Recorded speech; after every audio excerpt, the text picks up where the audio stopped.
I just push a button, and as a result, there are 50,000 dead human beings.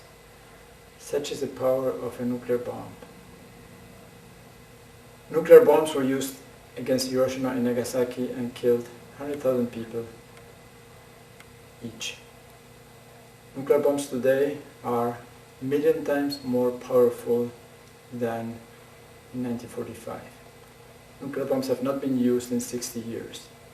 The United States is announcing new policies that imply that the nuclear threshold may be crossed very soon, imminently, in a confrontation with Iran. President Bush just said that the diplomatic effort at the UN Security Council must succeed if confrontation is to be avoided.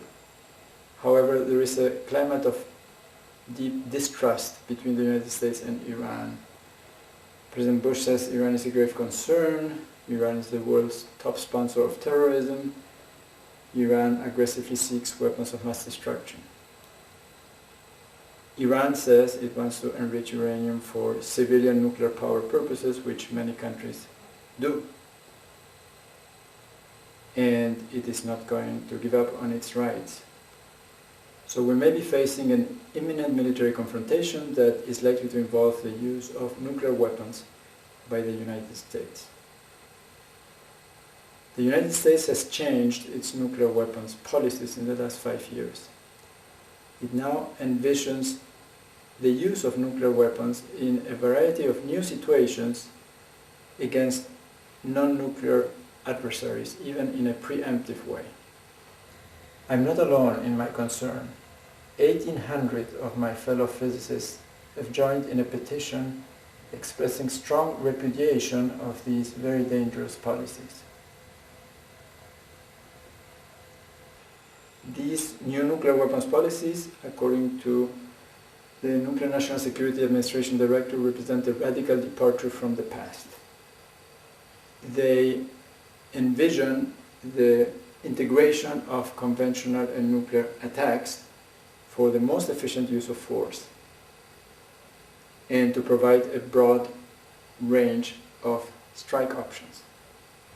The new policies envision combatant commanders requesting presidential approval for the use of nuclear weapons in a preemptive way against adversaries intending to use weapons of mass destruction and against underground facilities.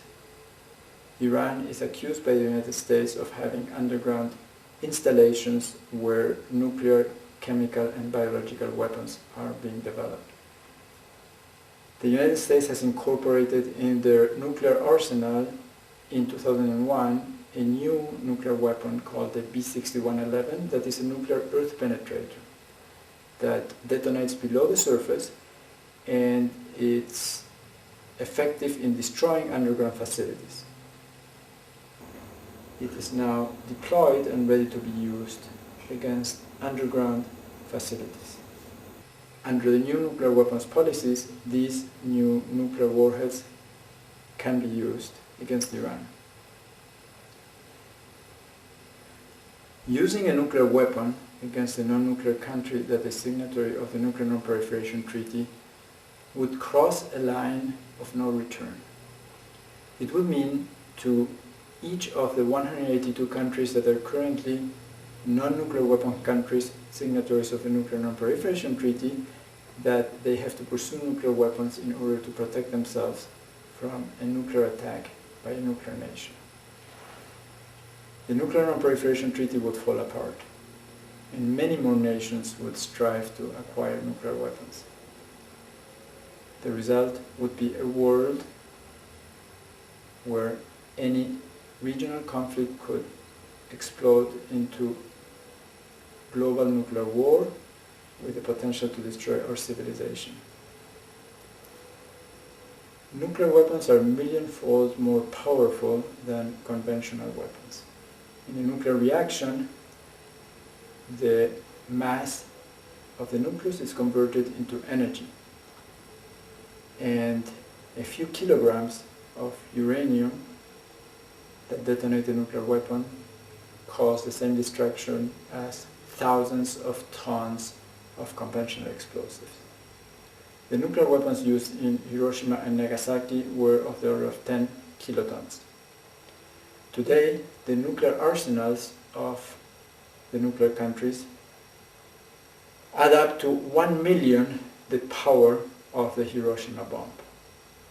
The Hiroshima bomb killed 100,000 people. Multiply that by 1 million and you obtain how many human beings can be killed by the nuclear arsenals of today. Using a nuclear weapon, again, for the first time after 60 years of non-use, will cross a line. And it will make the use of nuclear weapons by others more likely. Once that line is crossed, there is no return.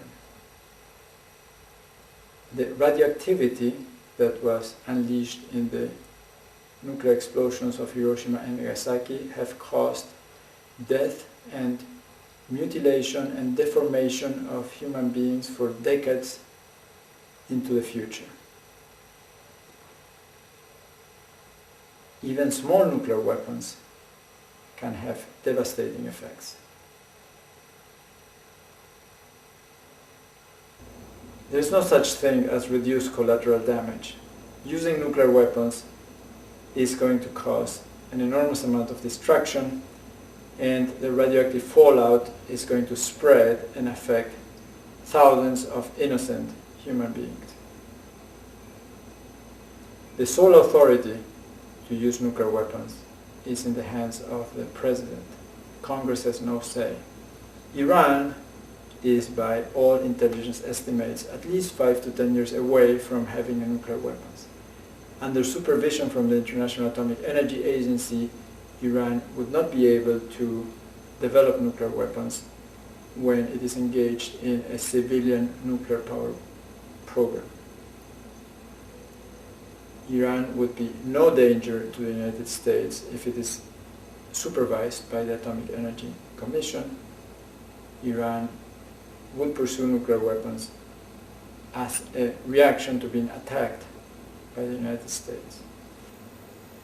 In 2004, the President issued a nuclear weapon deployment authorization that is classified, but based on past experience, it is very likely that it authorizes the deployment of tactical nuclear weapons in the Persian Gulf area because it is an area of tension.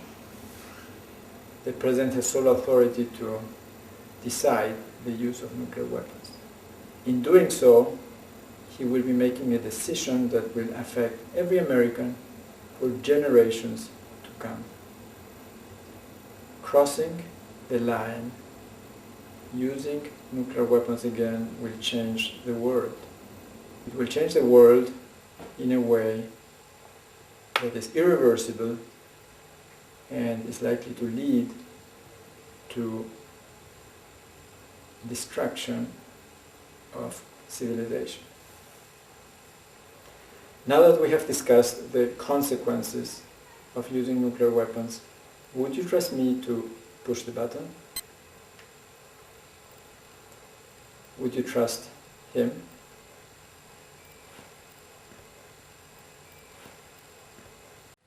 Please visit my website where you can find documentation of every fact I have exposed here. What can we do to prevent this? Congress can pass a law that would limit the authority of the President to order the use of nuclear weapons. We need to get that law to pass. We need to contact our congresspeople. We need to call our radio station. We need to write letters to the newspapers. Congress should limit the authority of the President to order the use of nuclear weapons against a non-nuclear state. We have to act now. We cannot just sit and watch this happen. We need to do everything we can to prevent a great catastrophe from happening.